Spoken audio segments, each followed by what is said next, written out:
Shalom saudara yang kekasih, bersama saya Pendeta Ram Kenny. Pelajaran ini adalah untuk semua orang tua yang memiliki anak yang sudah siap memasuki jenjang pernikahan atau anak-anak mereka yang sudah pada tahap memilih pasangan hidup. Kalau begitu, pelajaran ini juga saya tujukan kepada orang-orang muda yang sudah pada tahap serius memilih atau mencari teman hidup, apakah suami atau istri. Pelajaran ini sangat penting kepada dua kelompok ini. Jadi kalau saudara berada di kelompok ini, pekabaran ini untuk saudara. Nah, pada pembahasan sebelumnya tentang Nephilim atau siapakah anak-anak di Kejadian pasal 6 ayat 2, kita sudah pelajari bahwa sejak awal sejarah dunia ini telah terjadi pemisahan antara keturunan yang benar, yaitu keturunan yang datang dari Set, pengganti Habel, dan keturunan yang jahat yang datang dari keturunan Kain, yang tidak taat dan takut kepada perintah-perintah Allah. Nah, dua keturunan ini sejak dari zaman Kain dan Habel terus akan berlangsung sampai kedatangan Yesus yang kedua kali. Karakter dari Habel dan Kain akan tetap menjadi karakter orang di zaman ini. Jadi manusia di zaman ini juga, atau dari zaman ke zaman bahkan, akan terus terbagi dalam dua kelompok orang ini.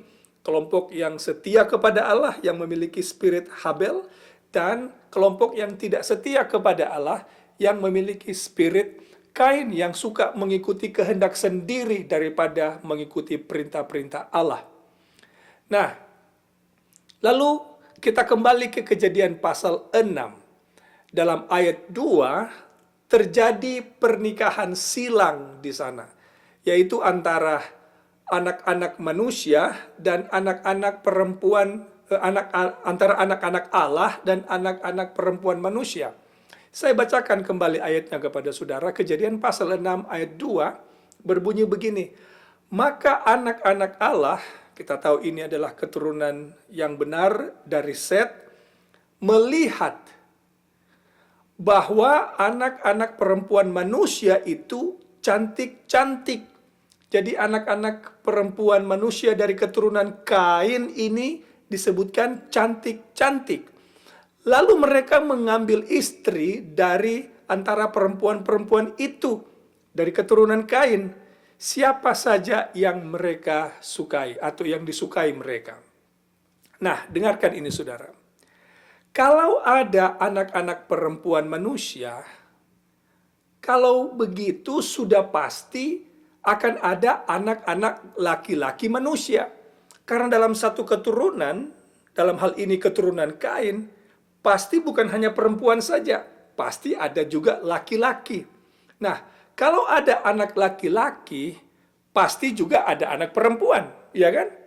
Sekarang pertanyaan, mengapa anak-anak Allah yang laki-laki melihat anak-anak perempuan manusia itu cantik-cantik? Mengapa mereka tidak berpikir bahwa anak-anak Allah yang perempuan yang juga ada di keturunan mereka, karena jangan lupa keturunan Set bukan hanya laki-laki, pasti ada juga perempuan. Tapi mengapa laki-laki dari keturunan Set ini tidak melihat bahwa di keturunan mereka, di antara mereka ada juga perempuan yang cantik-cantik. Waktu mereka lihat keluar kepada keturunan dari Kain, wah cantik-cantik. Berarti ada sesuatu yang istimewa yang mereka lihat, yang tidak mereka lihat pada keturunan mereka sendiri, perempuan-perempuan yang ada di keturunan mereka. Ketika mereka melihat keturunan Kain yang perempuan cantik-cantik, pasti ada sesuatu yang mereka lihat, yang saya bisa katakan eye catcher, yang menangkap mata mereka, yang menangkap perhatian mereka, yang tidak mereka lihat di wanita-wanita di kalangan mereka sendiri. Sekarang pertanyaan, kalau begitu, apa itu? Apa yang mereka lihat di luar yang tidak mereka lihat di dalam keturunan mereka sendiri. Nah, untuk menjawab ini Saudara yang kekasih, kita perlu pergi ke Alkitab.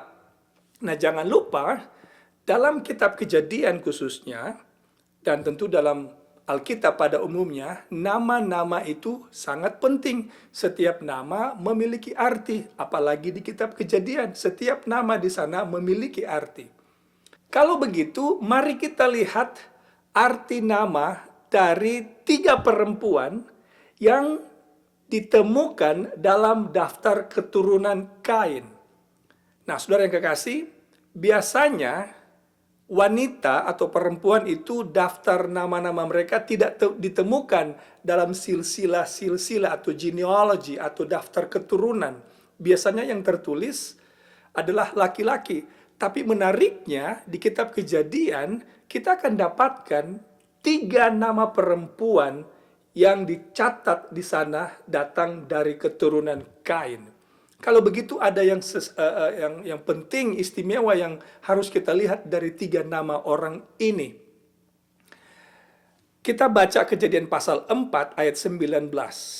Lamek mengambil istri 2 orang. Jadi Lamek ini adalah bapa poligami yang pertama yang memiliki istri lebih dari 1. Yang satu namanya Ada, yang lain Sila. Nah, seperti yang saya katakan, nama punya arti. Nama dari Ada, istri yang pertama yang disebutkan di sini, memiliki arti ornaments atau jewelry, perhiasan dalam terjemahan bahasa Indonesianya. Nah, nama ini kita temukan di bagian lain Alkitab Perjanjian Lama, namun tidak digunakan sebagai nama, tapi memiliki root atau akar kata yang sama, yaitu Ada. Saya akan berikan referensi kepada saudara, tapi kita akan baca 1 ayat. Tapi ada 4 referensi yang saya berikan kepada saudara. Kita bisa temukan nama ini atau kata ini di dalam Keluaran 33 ayat 1 sampai 6. Saudara bisa pergi ke sana, di sana ada cerita bagaimana orang Israel membangun patung lembu untuk mereka sembah dari perhiasan-perhiasan. Kemudian Yeremia pasal 4 ayat 30, Yeskiel 23 ayat 40, dan Hosea pasal 2 ayat 12. Nah, kita hanya akan baca satu saja, yaitu Yeremia pasal 4. Kita akan baca Yeremia pasal 4, ayatnya yang ke-30. Ayat itu berbunyi begini. Dan engkau yang dimusnahkan, apakah yang hendak kau lakukan? Mengapa engkau mengenakan pakaian kermisi, menghiasi dirimu dengan perhiasan emas? Itulah Ada dalam bahasa Ibraninya. Memalit matamu dengan celak. Jadi saudara lihat, arti kata Ada, istri Lamek yang tercatat di Kejadian 4 ayat 19 memiliki arti perhiasan. Nah, sekarang kita tanya kalau begitu, kembali ke kasus yang tadi. Tidaklah heran, pertanyaannya adalah apa yang dilihat oleh anak-anak laki-laki kepada anak-anak perempuan manusia, yaitu keturunan Kain. Sekarang kita sudah bisa dapat jawabannya. Tidak heran ketika mereka lihat ini, wah menarik, karena tidak mereka temukan ini di dalam. Karena umat-umat Tuhan, mereka tidak menampilkan perhiasan-perhiasan lahiriah. Yang umat-umat Tuhan tampilkan adalah perhiasan batiniah, karakter, bukan perhiasan di luar. Nah, itu yang pertama. Yang kedua, namanya Sila. Nah, arti dari Sila ini, saudara, adalah bisa diterjemahkan sebagai shadow, juga to tingle, menggelitik atau menggetarkan, to quiver. Dalam perjanjian lama, kata ini sering digunakan berhubungan dengan music. Salah satu contoh, ketika orang Israel menggunakan musik dalam menyembah patung di bawah Bukit Sinai. mereka bersorak-sorak menyanyikan lagu, musik dalam penyembahan kepada berhala. Nah, saudara yang kekasih, musik di dunia, dari musik dari orang-orang yang tidak takut akan Tuhan, berbeda dengan musik dari umat-umat Tuhan.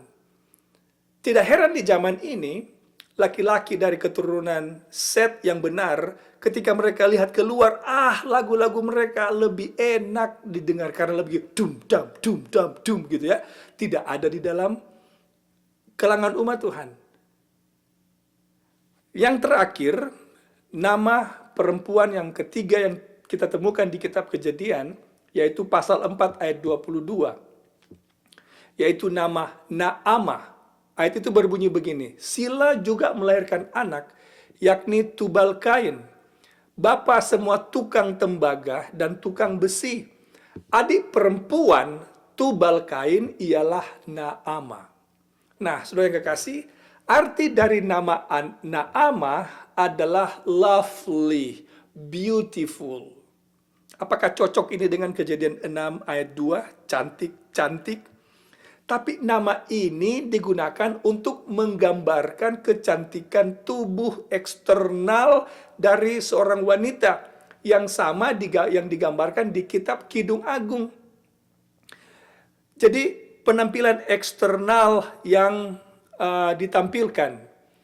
Nah, saudara yang kekasih, inilah 3 nama yang muncul dalam daftar keturunan Kain.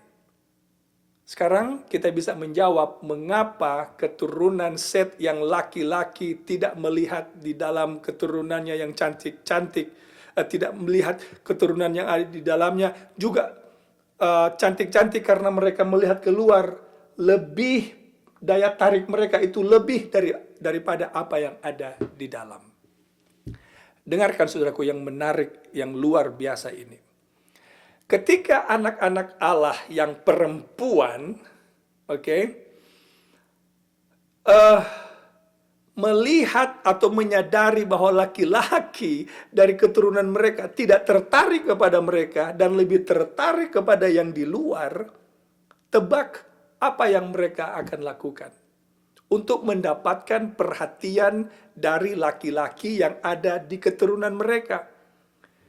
Karena selama ini mereka tidak dilirik. Karena yang laki-laki selalu hanya melirik yang di luar. Apa yang akan dilakukan oleh perempuan dari keturunan Set di zaman ini? Oh, saudara yang kekasih, yang mereka lakukan adalah meniru gaya hidup perempuan dari keturunan Kain. Bagaimana kita tahu? Bagaimana kita yakin itu yang mereka lakukan? Cerita Air Bah menjawab pertanyaan ini. Di cerita Air Bah, semua atau mayoritas orang di zaman ini mati karena mereka terbawa dengan kebiasaan mayoritas. Hanya keluarga Nuh yang selamat.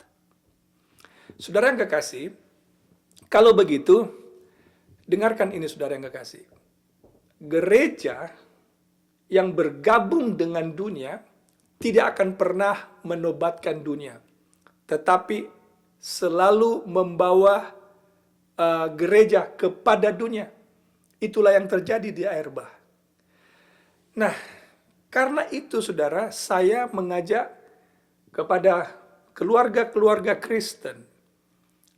Keluarga Kristen belajar dari pengalaman Air Bah di zaman Nuh, haruslah memisahkan diri dari tidak membuat bukan koalisi, tidak membuat hubungan yang intim dengan mereka yang tidak taat kepada Allah.